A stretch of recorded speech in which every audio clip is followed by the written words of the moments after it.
All right, here we are on the 12th of September 2019. Here's some of the articles that I wanted to report on that have been coming over the wire past couple days that hasn't actually reached the mainstream media. So, West Virginia News reports that there are 5 possible homicides now at that West Virginia facility. So, 5 possible homicides. So 2 confirmed. The third one was recently confirmed this week, and now they're saying that there's 5 possible, but they're also saying the attorney general is explaining that the overall number of 11 was probably not the correct number. They're saying that possibly that number is going to be expanding.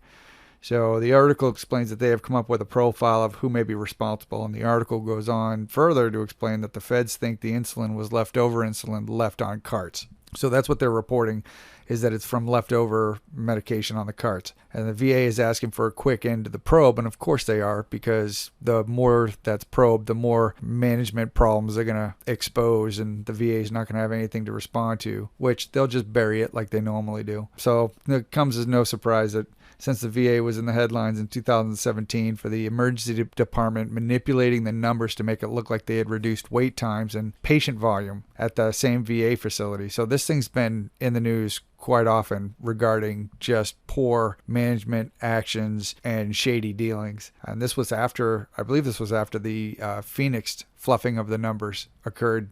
That same facility, there was a VA official at that facility who was forcing staff to fluff the numbers for the past 7 years. So that would put the start year at 2010. So from 2010, this facility up until 2017 had been manipulating the numbers to better suit what the report that they were submitting. Yeah, just shady all around. This same facility was busted by the VA OIG for $2.8 million in unnecessary cost and delays. You keep tracking it, I'm sure if you dig deeper, you'll find that this facility is going to be guilty of a lot more than that. The key thing is that the leadership, they don't want their hands dirty with this. They don't ever want their hands dirty with it. So they can just do plausible deniability, which is just wrong. The Military Times reports on the 90 military bases in the U.S. with contaminated water. So how many politicians have you heard talking about this? My guess is you haven't heard any. Why? Because none of them are talking about this. So I actually posted a PDF on the AS1VOICE Facebook group for those that want to see what bases and what posts have been reported to have contaminated water and has contaminated water.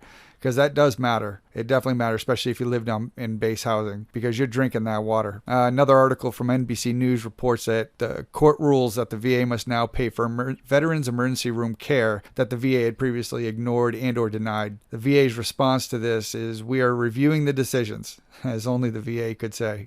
Some civilian doctors post signs on their doors that no veterans can be seen at that VA. No veterans can be seen until the VA finally pays that doctor's office what is owed, because the doctor's office is still a business. They still have to pay their staff, and when the VA doesn't pay in a short time frame, which is odd because if the veteran owes the VA money, the VA takes it immediately. But if the VA owes anybody else money, even if it's a veteran, then especially if it's a veteran, they drag their feet. So some physicians had posted signs saying we can't see any veterans who are expecting the VA to pay their bill until the VA pays for what they owe on the past bills, which, like I said, it's a business, so I can understand that. But it's now being pushed that the VA is going to owe probably billions because veterans go into emergency room services. There was a report a little while ago, an article that was posted that was stating veterans would prefer to go to the VA hospital rather than go to an emergency room, which is a huge crock of garbage. You dig into that, you'll see some interesting stats. All right, another article, WTHR in Indianapolis reports 2 senators are pushing a bill that would allow disabled veterans who lost limbs, blind, and or are confined to a wheelchair the ability to bypass what they are calling rigorous and demeaning screening processes when traveling. I don't necessarily think veterans would consider a pat down demeaning. And if a veteran were to have prosthetics, I would think that once the veteran informed the TSA about that fact, that the TSA would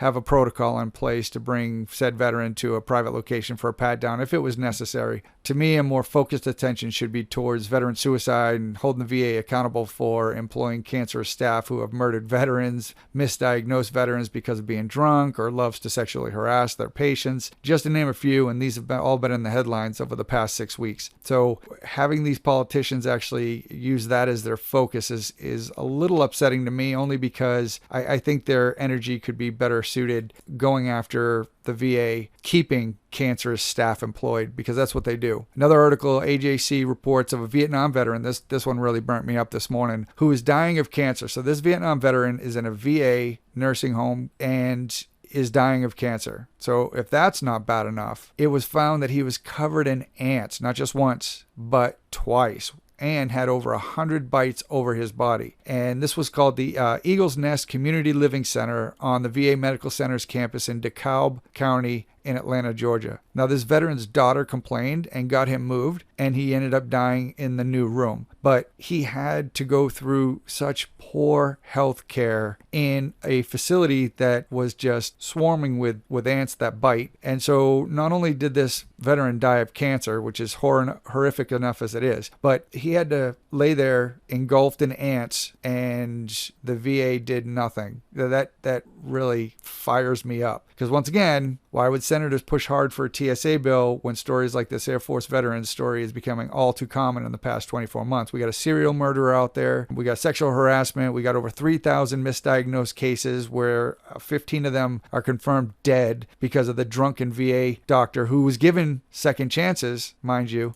and he was reported, but yet the VA did nothing but keep him employed. So he must have came at a cheap rate, that's for sure. All right, Rocket City Now's article on Suicide Prevention Month brings to light where Alabama falls within the statistics of veteran suicide. They report the suicide ranks 10th in the leading causes of death in the state, and rates have increased from 1999 to 2016. Finally, they report that with the 2016 release of VA statistics, Alabama veterans suicide rate over 34%, higher than the state's 20.5% and national rate of 17.5%. So basically, it's twice the national rate for Alabama veterans dying of suicide. That's tough. This is where I think the focus should actually be, showing which politicians actually can stand up to their word and actually show that they got guts enough to go up against the VA. Currently, I don't hear much of anyone talking except for there needs to be a stand down. We need to have more discussion. We don't need discussion. We need politicians with balls who are going to stand there and take action and hold their position, not bend because somebody else buys or tries to buy their opinion. They need to hold strong and actually support the nation's veterans. That's where our focus should be. But yet, still silent out there. Yep, not really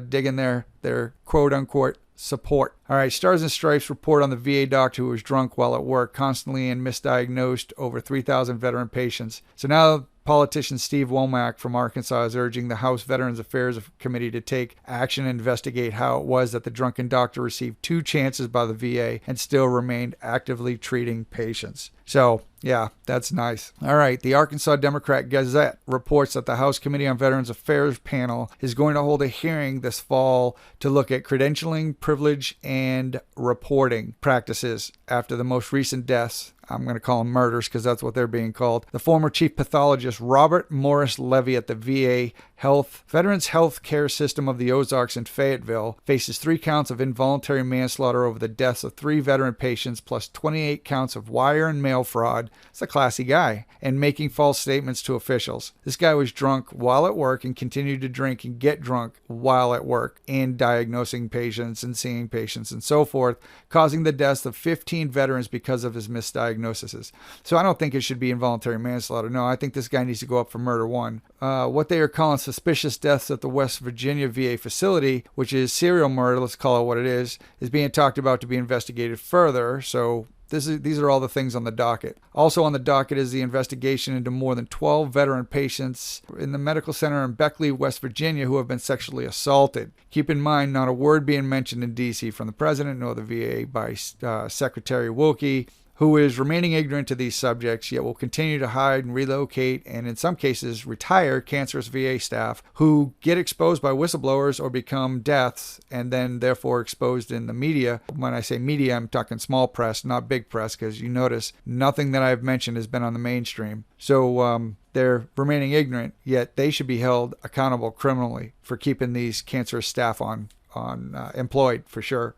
But we veterans should trust the VA for our care, right? Yeah, I feel comfortable having to go to a VA facility to go get care now. Yeah, that's not going to happen. USA Today is reporting that investigators and lawyers are calling the insulin murders suspicious, and they're urging more families to actually get their family members exhumed. And that's what's tough, is these people already had to bury their family members once. Now they got to dig them up and request that another autopsy be done just to see if their family member was possibly murdered by the serial murder out in West Virginia. Yeah. So the body count will be rising, and the VA will continue to bob and weave from admitting that they know anything, of course, because they don't want to look guilty. So that right there should tell you where ethics lies within the VA. Coming from experience, I'm here to tell you that it's been over a decade of battling, and I'm still battling, and it's not stopping. Matter of fact, got a call, got another appointment coming up. So that's nice. So the VA is going to continually try to, I don't know if they're thinking they're going to find the doctor that's going to write it up saying, oh no, he's good to go now. No disabilities whatsoever. Yet this has been ongoing. This is the 5th time that I've had to go and get medically assessed over the past 13 and a half, almost 14 years. Yeah, I don't trust the VA. I truly don't trust the VA, and I definitely don't trust that they have any level of ethics, because they're constantly ignoring requests. My FOIA requests have been buried, and many of them denied, trying to claim ignorance. And what's funny is I keep requesting the patient access report that shows who accessed my records, when, where, and how, and all the notes associated with it. And funny enough, the VA doesn't want to supply those. I wonder why that is. Could it be because they're going to be found out for abusing, retaliating, and all those good little tactics that they do to try to keep veterans quiet? Yeah, I'm pretty sure that's going to be the case. So I'm just going to keep on fighting because, well, screw them. I shouldn't have to fight, and veterans shouldn't have to fight this hard just to get